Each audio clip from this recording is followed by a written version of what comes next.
It's California Edition. I'm Brad Pomerance. We're in Sacramento today, and we are joined by Maienschein. He is a member of the California State Assembly, representing significant portions of San Diego County, and you are now chair of the Local Government Committee. Congratulations, Mr. Chairman. A tremendous honor, and you are a member of the Republican caucus, so the Democratic Speaker picked you to be a Republican chair. How'd that happen? Yeah, well, thanks, Brad. I appreciate it. Sure. You know, it is a great honor. And I'm grateful to Speaker Atkins for appointing me chair of the Local Government Committee. It's something I feel passionate about.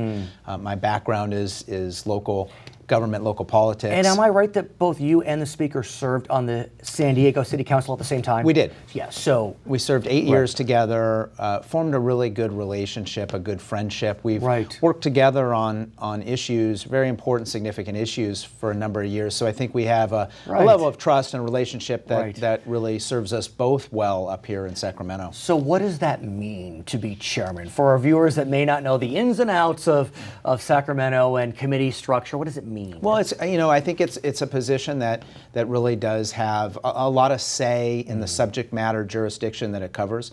You know, and so, you know, you set the agenda and you chair the meetings. You know, certainly you're still, having said all that, you're still one vote. Right. And how large is the committee? The committee has 9 people. Okay. So, you know, I'm still, in terms of voting, one of 9, but I think you can help sway the agenda. Now, normally, when the majority party makes committees, the majority party will have the majority of members in each committee. Yeah. So in your committee?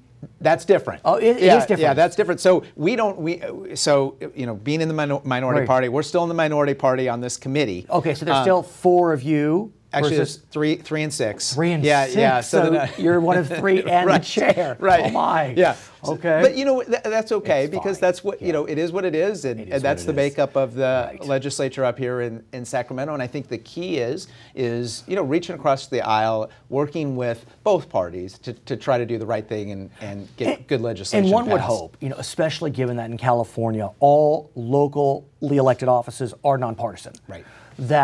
That committee could operate in a nonpartisan fashion. Absolutely. I mean, I think it's one of the committees. And first off, there really should be a lot more nonpartisan work done to begin with. But having said that, this is a committee that really is ripe for bipartisan work. And I think to go back to what you were saying earlier about Speaker Atkins, you know, where we formed our relationship was working in a bipartisan manner. And we have 8 years of working together on that. And we didn't necessarily agree on everything. Which is fine. Which is fine. That's okay. She did a good job representing the district, her city council district in those days. And I did a good job representing my city council district, which were different. Were they contiguous, by the way? What's funny is they are now. They are? Oh, okay. Yeah. Parts of our district back in the old days were contiguous. Now it is contiguous, which is kind of another nice thing is, you know, we have some, even at the level we're at now, we have some issues that affect both of our districts, or at least kind of some of the borderline areas between us. So what issues are percolating in your committee? There's a number of things that we're going to look at. I think 2 main ones we're going to take a look at first out of the gate are the TOT, issues surrounding TOT. Which is the tax when you go to a hotel, for example. Exactly. It stands for transient occupancy tax. It's what tends to fund be a significant portion of local government budgets. For example, in the city of San Diego, it's about 40%. It's a significant portion of it. Okay. And of course, there's a balance. You know, it serves a purpose of funding, providing services through local governments. At the same time, you don't want it to be too high that it discourages people from staying and from coming here on vacation and spending their vacation dollars here. So I was recently in our San Luis Obispo Bureau speaking with the Mayor Pro Tem of San Luis Obispo,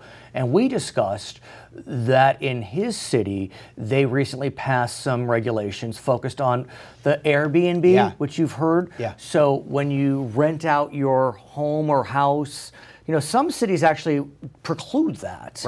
So San Luis Obispo is changing that. What's happening, cities and or state, on that issue? And that's really a cutting edge issue because people are trying to decide what should be done. Should it be left to local jurisdictions to decide that? Should there be a statewide policy on that balances it all out between communities? So I think one thing we're going to look at is, what does all of this mean?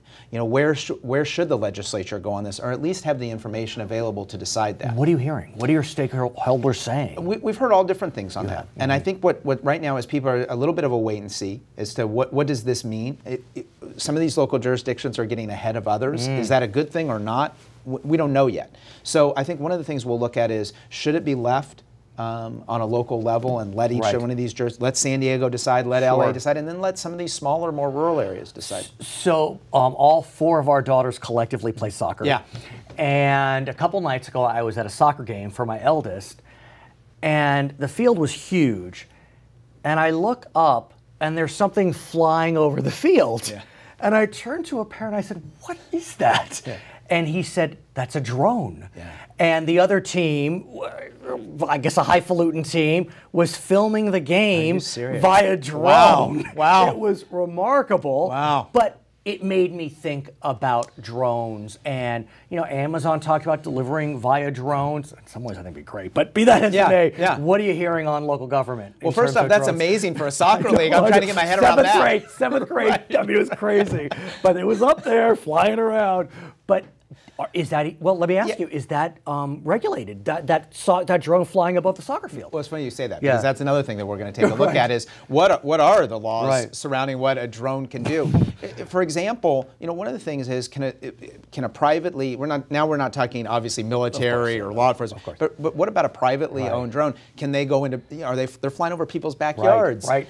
They're flying over, apparently they're flying over girls' soccer. Unbelievable. You know, unbelievable. So we're going to look at that, and because I do think there's areas where people have an expectation of privacy, their backyards, right? Some of those areas, a soccer field would be different. Well, but you know, still, interestingly, there were some parents, you know, and not to get too parochial, but I think it's relevant, that were a little irritated by it, because it could be distracting.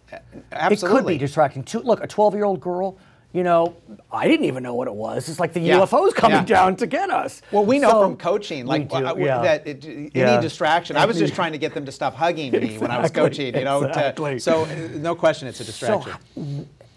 So the question becomes: is it a local issue, state issue, or a federal issue for that matter? And in some sense, it's probably all of the above, because certainly, I think when it comes now, there is presumably no military purpose for them to be looking at it. Well, with that school, you never know. I got to tell you, that was one intense opponent.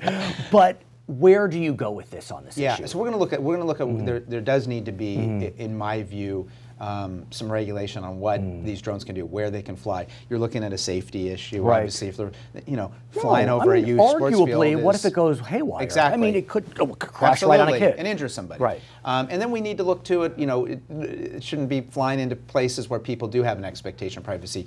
We have laws on search warrants that we expect law enforcement to follow. That's a huge issue. And so, you know, drones are going to have to, we're going to have to take a look at that now with this new technology, things that we didn't even envision, you know, a year or two ago, literally, let alone 20 years ago. So these are some of the things that we'll look at in our committee, and I'm excited to get to work on it. What else? We've got another minute or so. What else is popping? I mean, are you hearing rumblings about redevelopment, hearing rumblings about, you know, incorporation? What are you hearing? I think redevelopment's still a big issue. It's something that, you know, we've seen that has done both good things, a lot of really good things. You know, certainly coming from San Diego, did a lot of good for our downtown. No doubt. But there's certainly other places in the state where it didn't. And so, now that redevelopment's gone, what's going to replace that? What, if anything, is going to replace that? And we need to look at that. We even heard last term where there were measures to bring back redevelopment in some form. Right. Could it be for affordable housing? Could it be for homelessness? Whatever. And you're a homeless